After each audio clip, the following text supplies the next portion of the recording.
نرست وسا اخیرنی حدیث زمون مربی استاذ بابای موحدین فضیلة الشیخ عمر عبدالعزیز النورستانی حفظه الله چې اخیرنی حدیث بخاری به ان شاء الله مونږ تاسو ته اوس هغه وړاندې کوي.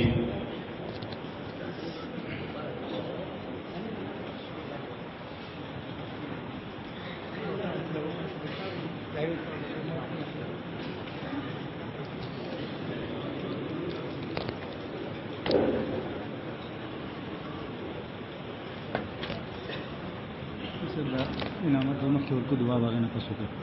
حدیث ختم شي نه ورسې بن څه کړو.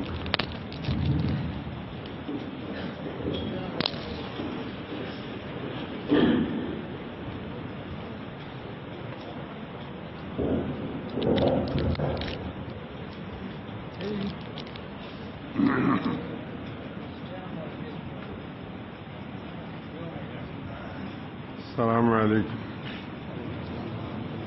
إن الحمد لله نحمده ونستعينه ونستغفره ونعوذ بالله من شرور أنفسنا ومن سيئات أعمالنا من يهده الله فلا مضل له ومن يضلل فلا هادي له وأشهد أن لا إله إلا الله وحده لا شريك له وأشهد أن محمدا عبده ورسوله. يا أيها الذين آمنوا اتقوا الله حق تقاته ولا تموتن إلا وأنتم مسلمون. يا أيها الناس اتقوا ربكم الذي خلقكم من نفس واحدة وخلق منها زوجها وبث منهما رجالا كثيرا ونساء واتقوا الله الذي تساءلون به والأرحام إن الله كان عليكم رقيبا. يا أيها الذين آمنوا اتقوا الله وقولوا قولا سديدا يصلح لكم أعمالكم ويغفر لكم ذنوبكم ومن يطع الله ورسوله فقد فاز فوزا عظيما. أما بعد فإن خير الحديث كتاب الله وخير الهدي هدي محمد صلى الله عليه وآله وسلم وشر الأمور محدثاتها وكل محدثة بدعة وكل بدعة ضلالة وكل ضلالة في النار. أعوذ بالله السميع العليم من الشيطان الرجيم.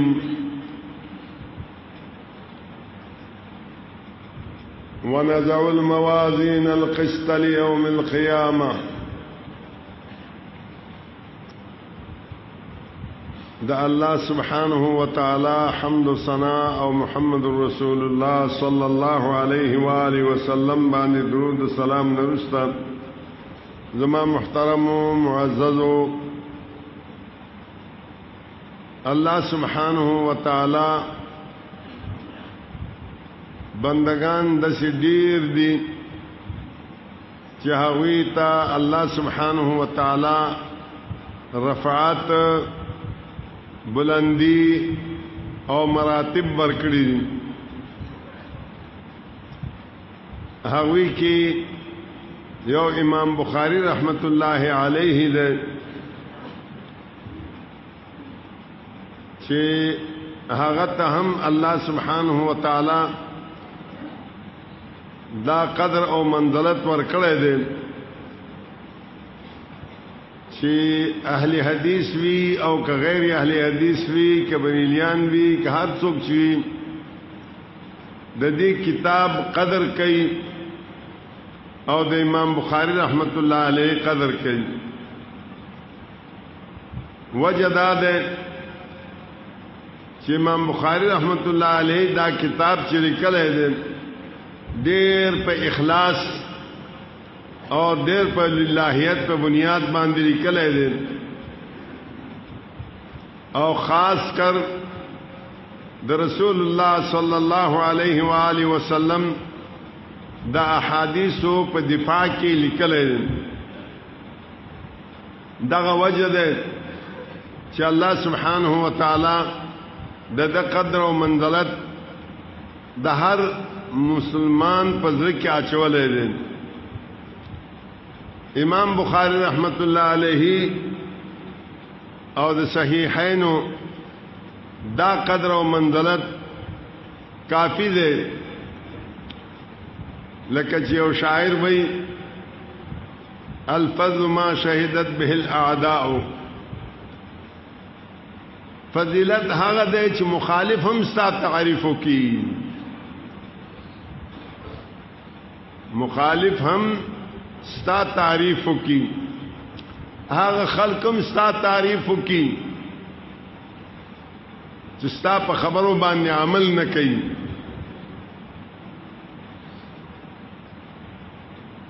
احمد علی سہارنپوری رحمه الله د دې بخاری حاشیه لیکلې ده او موږ سره چې څومره دا متداول او مدرس نسخې دي په دې ټولو باندې د هغه حاشیه ده. هغه په خپل مقدمه کې دا خبره کوي چې واجمعت الامه على صحه هذين الكتابين ووجوب العمل باحاديثهما. د امت اجماع ده په دې خبره باندې چې دا بخاری او مسلم دا د دې دواړو کتابونو کې چې کوم احادیث صحیحه مرفوعه متصله دي دا ټول صحیح دي. او په دې خبره باندې هم د امت اجماع ده چې د دواړو کې چې کوم احادیث دي هغه احادیث باندې عمل کول واجب دی. د دین اوچت بل فضیلت او قدر منزلت نشي کېدل. امام بخاری رحمت الله علیه خپل کتاب د بدء الوحی نه شروع کړو. پدې کې امام بخاری رحمت الله علیه دا ویل غواړي والله اعلم چې پدې صحیح بخاری کې چې کوم احادیث صحیحه مرفوعه متصله دي هغه ټول وحی دي.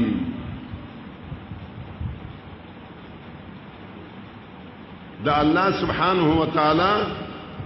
د طرفنا وحی دي.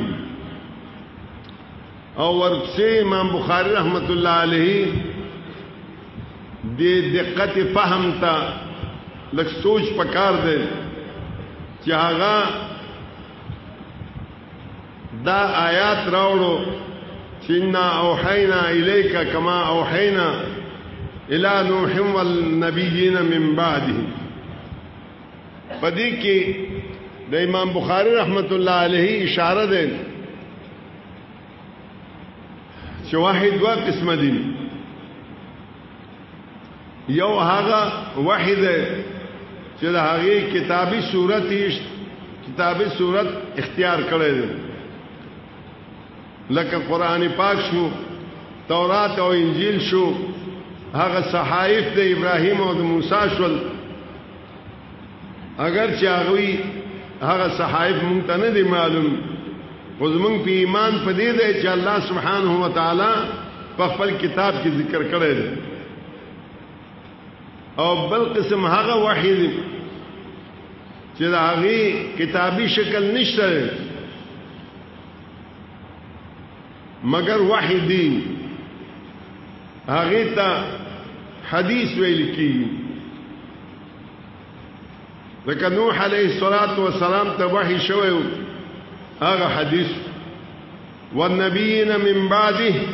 دا غین رسل چې کوم پیغمبرانو ته وحی شوی دی هغه حدیث.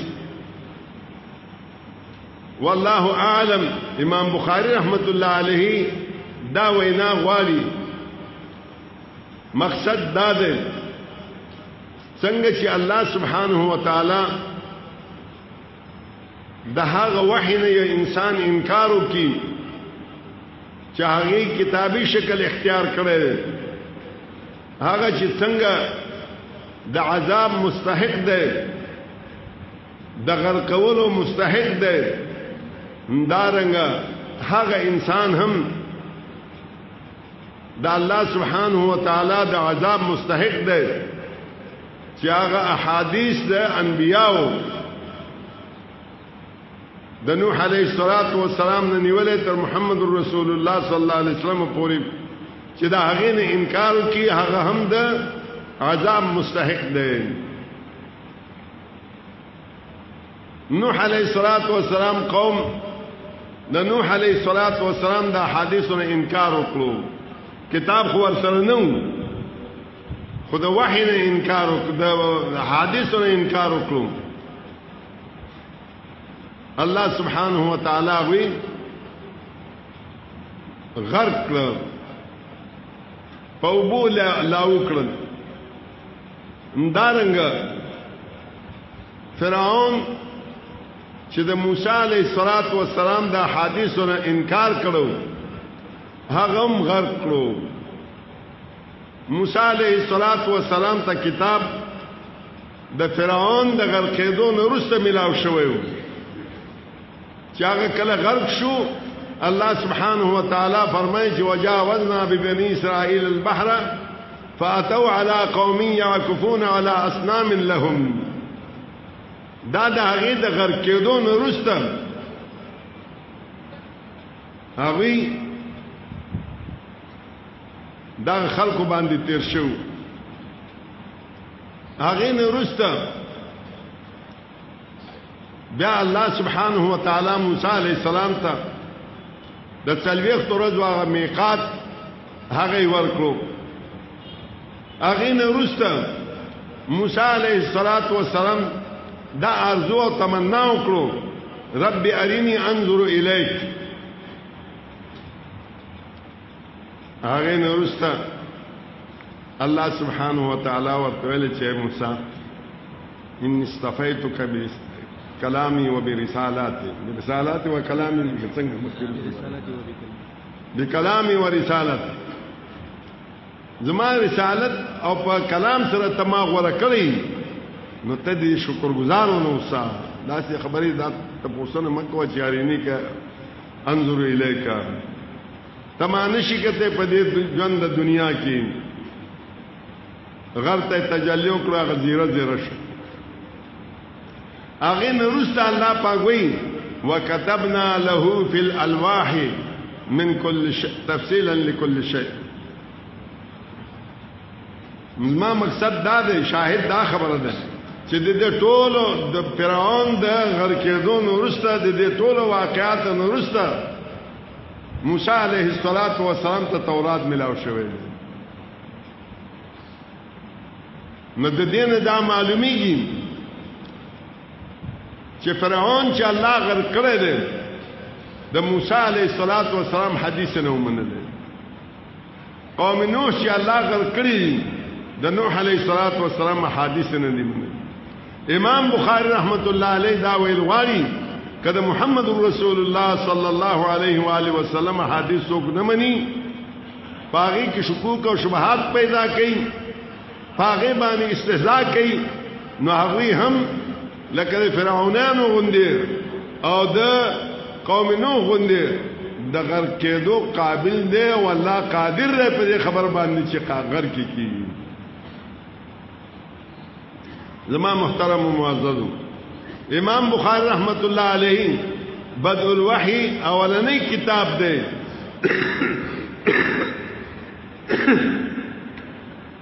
آخرنی کتاب التوحید والرد على الجهمیه امام بخاری رحمت الله علیه دیم صدی کې دا هغه عمر وخت تیرو او دیمه صدای کی کله چې د یونانیانو فلسفه مسلمانانو کې رایج شو مسلمانان داغه فلسفه نه خبر شو هغه د الله سبحانه و تعالی په صفاتو کې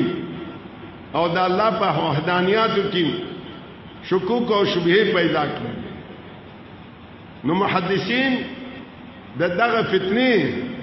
سرکوبي د پاره ډېر سخت منهمک مشغول په دې کې. په دغه وخت کې امام بخاری رحمت الله علیه هم د دې فتنونو غافل نه و، بلکې ډېر دانشمندی او جرأتمندی او دور اندیشی سره دې فتنو ته متوجه شو او د رسول الله صلی الله علیه و آله وسلم صحیح احادیث جمع کړل او په دغه صحیح احادیثو کې د هر باطل فرقې خواغه منکرین د وحیو، منکرین د حدیثو، وزاعین د حدیثو او که معتزله او جهمیه او که مشبهه او معطله او که مجسمه او روافض د دې ټول رد پدی بخاری کې موجود دی. ځکه چې هغه دور دغه فتنو نه امام بخاری رحمت الله علیه دې فتنو ته متوجه او د دې فتنو رد موقع به موقع په دې بخاری کې کړی. لہذا ما محترم و معززو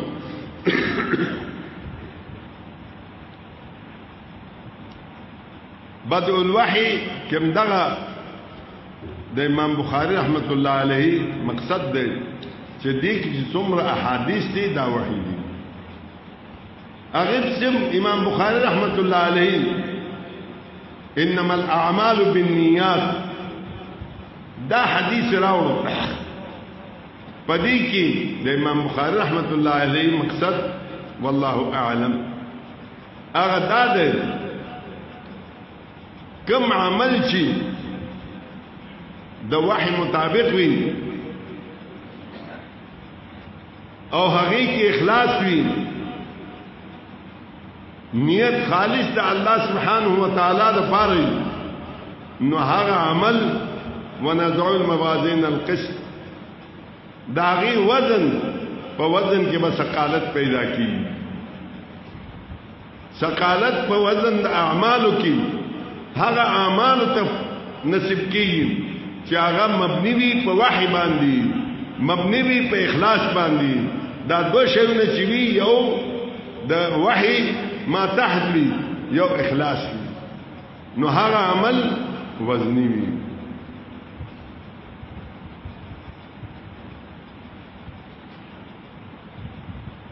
او آخر کې امام بخاری رحمت الله علیه ونزع الموازین دا باب چې کې خودو پدې کې هم دې خبرې ته اشاره ده چې د الله بندگانو اعمال چې کوي د دې دوه خبرو خیال بساته، یو د للهیت او یو مؤید بالوحی کېده. چې کم عمل چې مؤید بالوحی نه او کم عمل کې چې اخلاص وي هغه الله ته منظور نه ده. نو بیا ما محترم و معززو امام بخاری رحمت الله علیه ونزع الموازین القسط ما درته دا عرض کړو چې ځای په ځای امام بخاری رحمت الله علیه د دې فتنو سرکوبی کړي. امام ابن فورک فرمای دا حدیث دا باب چې امام بخاری تړلې دا په معتزله باندې رد دی، ځکه چې معتزله وزن د اعمالو قائل نه دي. نو امام بخاری رحمت الله علیه د باب سره پاغي باندې رد وکړو. د هغوی د وزن د اعمالو نه انکار وجه دا ده چې هغوی وایي چې اعمال او اقوال دا عوارض دي،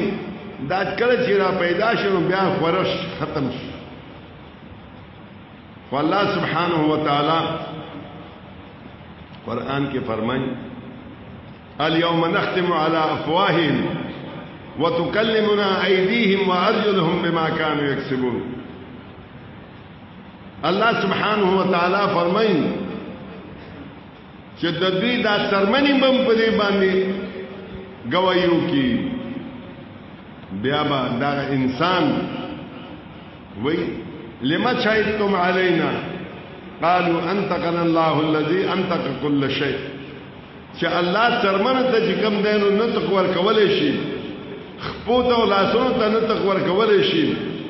دغه اعمال او دغه اقوال چې کوم عوارض دي هغه ته جسم هم الله ورکول شي.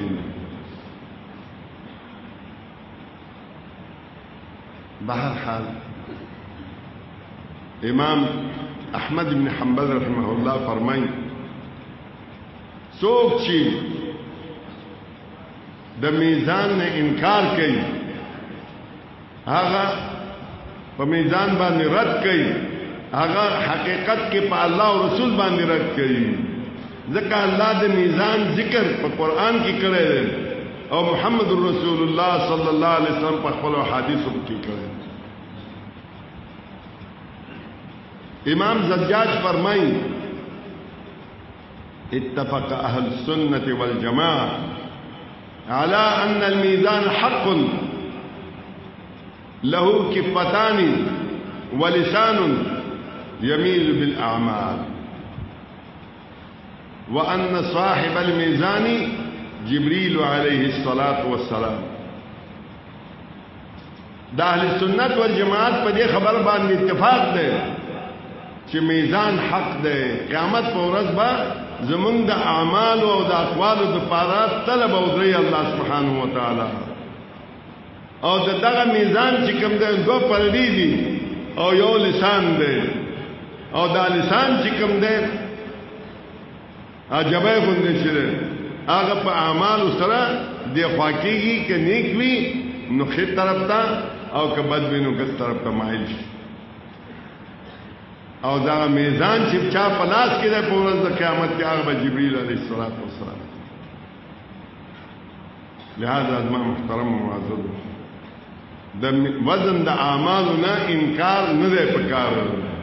خامخا به وزن کیږي. او دا علماء علمی خبرې کوي چې دلته موازین جمع راولو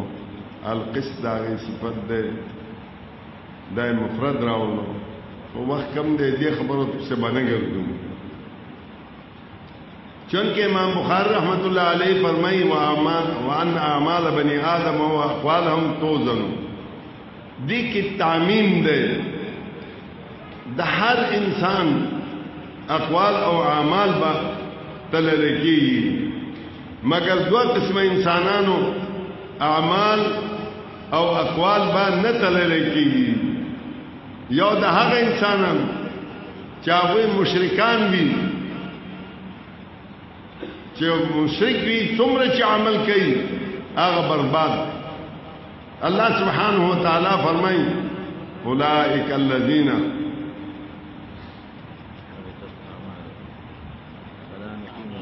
اولئک الذین کفروا بآیاتنا فلا نقیم لهم یوم القیامة وزنا. خدای خو په سر نه کوم نه آیات اولئک الذین کفروا بآیاتنا بآیات ربهم ولقائه فحبطت اعمالهم. کم کسان چې د الله په آیاتونو باندې انکار کوي د الله سره د مخامخ کېدو انکار کوي نو الله وی ما دې اعمال ټول برباد کړی. فلا نقیم لهم یوم القیامة وزنا. قیامت په ورځ کې به دې لپاره وزن قائم نشي ځکه چې هغه سره څه شته نو څه شی به وزن کیږي. او دیم هغه خلق چې هغه موحدین دي دا هغه هیڅ قسم ته ګناه نه دي. رسول الله صلی الله علیه و آله وسلم یو ورځ ناس خپل مرګرو ته دا بیان کړي چې امتونه مونږ باندې کوم در تیر شو بعض پیغمبر سره یو سرداله ور سره بعض سره چې کوم در څو کسان ور سره بعض سره دریو بعض سره دوو بعض سره چې کوم در یو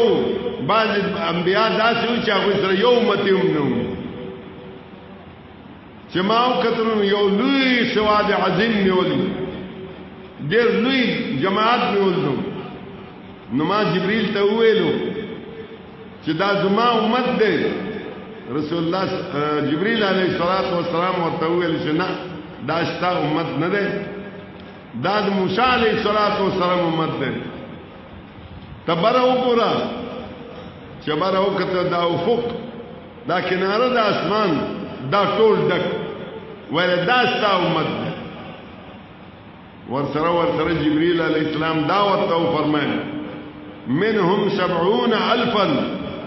يدخلون الجنة بلا حساب فدغه ستا امت کې چې کم دینو اویا زره خلق کسان به داسې وي چې بغیر حساب نه به جنت ته ځي الله سبحانه وتعالى دې موږ به حساب وکاش ابن محسن رضی الله تعالی عنہ پاسه دو حدیث کې راځي شرع ګوټه چې کم نه ځان پوری چې کم نه را چاپیره کړو را پاسه دو ویل اے د الله رسول ادعو الله ان يجعلني منهم ما د پاره دعا کړه چې الله پاک مام د دین وګرځي اللهم اجعله منهم رسول الله صلی الله علیه وسلم دعا وکړه چې الله د دین وګرځي بیا بلی او پاتې د رسول الله صلی الله علیه وسلم فرمایي چې بس سبق کا وکاشه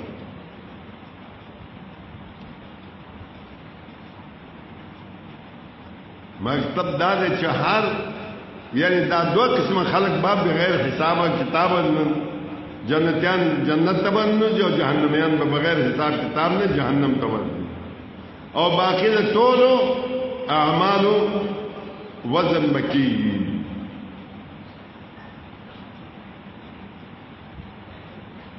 وان اعمال بني ادم واقوالهم توزن پدې کې تعمیم ده نو پدې تعمیم د وجنه د هر چا وزن بکی خودمره خبره ده چې آیا د اعمال به وزن کیږي که عامل به وزن کیږي او که صحائف د اعمال به وزن کیږي د دې دریوالو خبرو د پاره نصوص موجود دي رسول الله صلی الله علیه و آله وسلم فرمای ما یوضع فی الميزان یوم القیامت اسقل من خلق حسن دخ اخلاق زیاد وزنی شی بل بد څه په میزان کې نه کې خود لکېږي په ورځ د قیامت نو لہذا ازما محترم و معزز بیا خاص کر اهل حدیثو په اهل حدیثو کې خاص کر نوجوانانو تاسو دا عرض ده دا هیله ده چې دا اخلاق هم صحیح ګوره رسول الله صلی الله علیه وسلم دا اخلاقونه خلق زیات متاثر شوي دي په تور او په نیزه سره دومره مسلمانان شوي نه دي څومره په اخلاق سره مسلمانان شوي دي لہذا کوم خپل مشن مخکې وړل غواړو نو موږ د پاره پکار دا چې موږ اخلاقونه کار واخلو او بعض زمونږ مرګي اخلاق پسې پښت غورځولې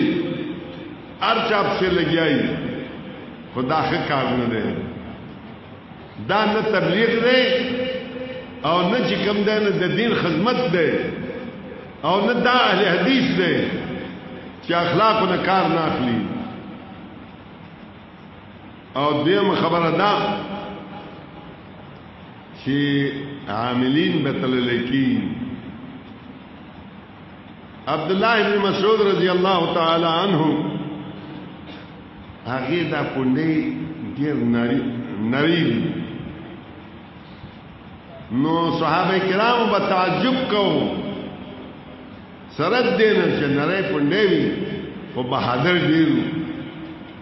دلیل ډیرو میدان جنگ کې به چې کوم در پاول سب کې به ولاړو نو رسول الله صلی الله علیه وسلم فرمایله اتعجبون من دقت ساقي عبد الله تاسو د عبد الله ابن مسعود د پوندو د نریوالد نه تعجب کوئ لهما اسقل في الميزان يوم القيامه من جبل احد دا دواړه پوندې چې کوم دینو په میزان د ورځ د قیامت کې به جبل احد نه زیات وزنی. عبد الله ابن عمر رضی الله تعالی عنہ فرمایي صحائف د اعمال بتلل کی قیامت په ورځ کې به یو کس داسې راشي چې هغه بد اعمال رجشرونه په انبار لګېدلی الله سبحانه و تعالی به تنه تاسو کې چې ما بنده څه نیکی دي کړې او کنه دې کړې او یا رب ما څه نه دي کړې. الله سبحانه و تعالی رحم او کرم او فضل په خپل بندگانو باندې څومره لوی دی. هغه به وایي چې ما سره یو نیکی شته ده هغه یو نیکی څه شه ده یو پرزه براو باسي چې هغه لا اله الا الله محمد رسول الله لیکل وې دا نیکی شته ده ما سره به حیران چې چرته دا رجسترونو انبار او چرته دا پرزه. حدیث کی راضی عبد الله ابن عمر رضی الله تعالی عنہ فرمایي چې دا ټول رجسترونه په یو پرده کې خوده شي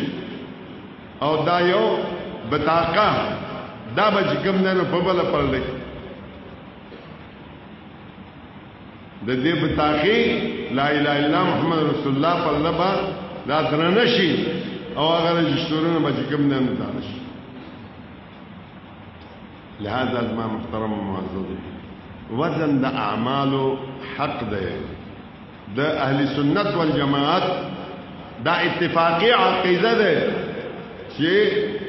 المیزان حق والمیزان حق. او بیا ما محترم معزز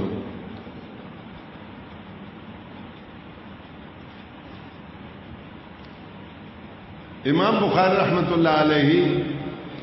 دا عادت د چې خپل کتاب کې ترجمه الباب کې یا په حدیث کې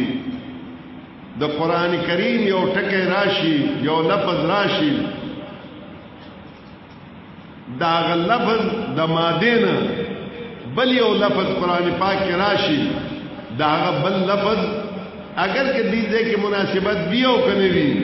دا غي تشریح کوي چونکه موازین القسط لفظ د قسط قاف سین طا ذدی مادینا القسطاس راغله قرآن کې وزنوا بالقسطاس المستقيم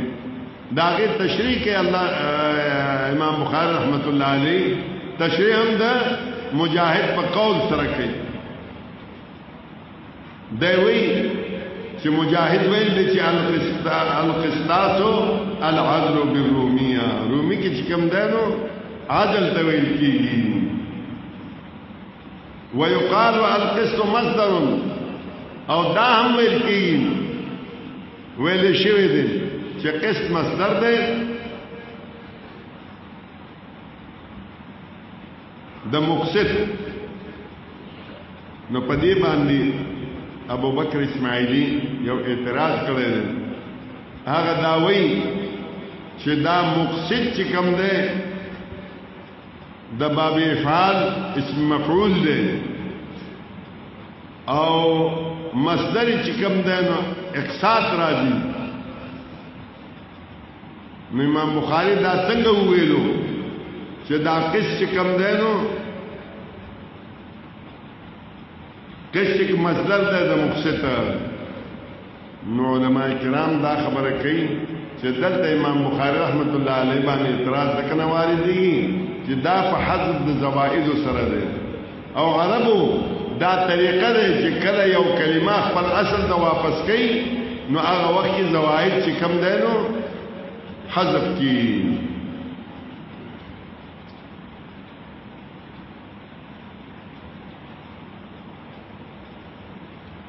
قسط چې کم دی نو عادل ته ویل کیږي او قاصد چې کم دی نو جائر ته ویل. عادل معنی انصاف کوونکی او جائر معنی د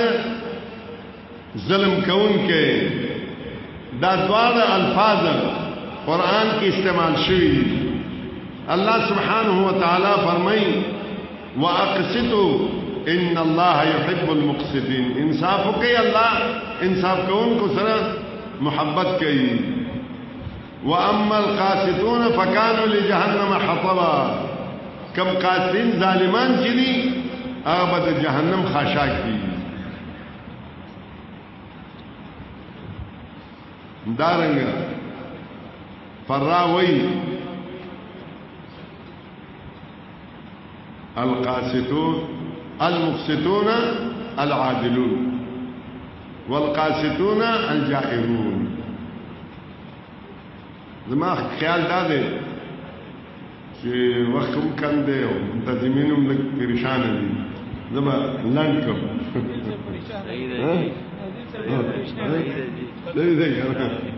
خبره به لنډه کوم. حدثنا احمد بن اشکاب. دا اشکاب او اشکاب دواړه کسره د حمزه سره او فتحه د حمزه سره دواړه نسخه شوی دي. او اشکاب چې کوم دی منون او غیر منون دواړه نسخه شوی دي. څوک چې دې لفظ ته عجمی لفظ وایي او وی غیر منصرف وي. څوک چې عربي وي او وی منصرف وي. او دا اشکاب لفظ چې کوم دی لقب دی دي د احمد د پلار نوم معمر مجمع عبد الله د درو او کې یو د محدثینو په دې باندې کلام کړی دی چې یا معمر دی یا مجمع دی یا عبد الله دی. کلمتان حبیبتان الى الرحمن. دو کلمې دي چې ډېر محبوب دي الله سبحانه وتعالى ته. خفیفتان علی اللسان ثقیلتان فی المیزان. جب کی وینا چې کوم نه ډېر آسان دي او په میزان کې کوم نه ډېر درنې دي. هغه دوه کلمې چې سبحان الله وبحمده سبحان الله العظیم. دلته الله د رسول الله صلی الله علیه و آله وسلم چې کوم تسبیح د الله سبحانه وتعالى ذکر کړو پدې کې اشاره دې خبرې ته چې الله سبحانه وتعالى ذات په لحاظ سره اوصاف په لحاظ سره اسماء په لحاظ سره اعمال په لحاظ سره د هر قسم د عیب نه پاک دی. وبحمده کی اشاره دې خبرې ته چې الله سبحانه وتعالى ذات په اعتبار سره اسماء په اعتبار سره صفات په اعتبار سره افعال په اعتبار سره کامل او مکمل دی. کامل دی. نو بیا آخر کې امام بخاری رحمت الله علیه دا حدیث په آخر کې ذکر کو اشاره دې خبرې ته چې کفاره مجلس چې رسول الله صلی الله علیه و آله وسلم فرمایي مجلس کې ناس وي او ستانه څه کمی زیاته وشي او اخر کې دا وایي چې سبحانك اللهم ربنا وبحمدك اشهد ان لا اله الا الله استغفرك واتوب الیک. نو الله سبحانه وتعالى با دا کم ذاته کمی چې شی نه هغه ختم کړي. الله سبحانه وتعالى دې زمونږ ټول ګناهونه معاف کړي. مونږ ته چې کوم نه نو زمونږ رور شیخ عبدالبصیر صاحب دا خبره کړو چې دا ختم د بخاری هم دی او ابتدا او افتتاح د تفسیر هم دی. لہذا مونږ به د فاتحه په فضیلت کې یو حدیث وایو هغه باندې به اکتفا وکړو. الحمد لله رب العالمين الرحمن الرحيم مالك يوم الدين إياك نعبد وإياك نستعين اهدنا الصراط المستقيم صراط الذين أنعمت عليهم غير المغضوب عليهم ولا الضالين آمين. د فاتحې چې کوم دی نو دا ډېر لوی فضیلت دی او د صحیح مسلم د حدیث نه ثابت دی چې رسول الله صلی الله علیه و آله وسلم فرمایي چې الله سبحانه و تعالی فرمایي چې قسمت الصلاة بیني و بین عبدي ما دا منځ کم دینو تقسیم کړی دی خپل او د بنده ترمنځ دلته صلات لاندې چې کم دینو احناف حضرات هم لاندې فاتحه لیکي د دې صلات لاندې نقطه کې چې کم دینو فاتحه لیکي نو مقصد دا دی چې دلته صلات نه مراد فاتحه ده فاتحه مان چې کم دینو تقسیم کړی دی په خپل منځ او د بنده پر منځ کې او د دې د تفصیل نه هم دا معلومیږي چې دلته صلات نه مراد څه شی ده فاتحه ده اذا قال العبد الحمد لله رب العالمین کله چې بنده دا وی الحمد لله رب العالمین زو الله سبحانه و تعالی وی چې حمدنی عبدی زما بنده چې کوم دی زما حمد ویلو کله چې الرحمن الرحیم وی نو الله سبحانه و تعالی وی چې مجدنی عبدی زما بنده زما لوی بیان کړو کله چې مالک یوم الدین وی اسنا علی عبدی زما بنده چې کوم دی زما تعریف وکړو کله چې ایاک نعبد و ایاک نستعین وی هذا لعبد هذا بیني و بین عبدی دا زما او زما د بنده ترمنځ دی چې ایاک نعبد دا الله د پاره دی چې اے الله خاص تا عبادت کوم و ایاک نستعین اے الله په دې عبادت کولو کې خاص تا نه مدد غواړم چې بل چا نه مدد نه غواړم په هر کار کې د تا نه مدد غواړم اهدنا الصراط المستقیم دا چې وې بندا هاذا لعبدي ولعبدي ما سأل الله پاک وایي چې دا زما د بنده د پاره دی بنده د پاره هغه څه دی چې هغه مان اوغواړي الله سبحانه و تعالی دې مونږ ته هغه څه راکړي چې مونږ دې غواړو او که مونږ ترنه نه غواړو اقول قولي هذا واستغفر الله لي ولكم اجمعين سبحان ربك رب العزة عما يصفون وسلام على المرسلين والحمد لله رب العالمين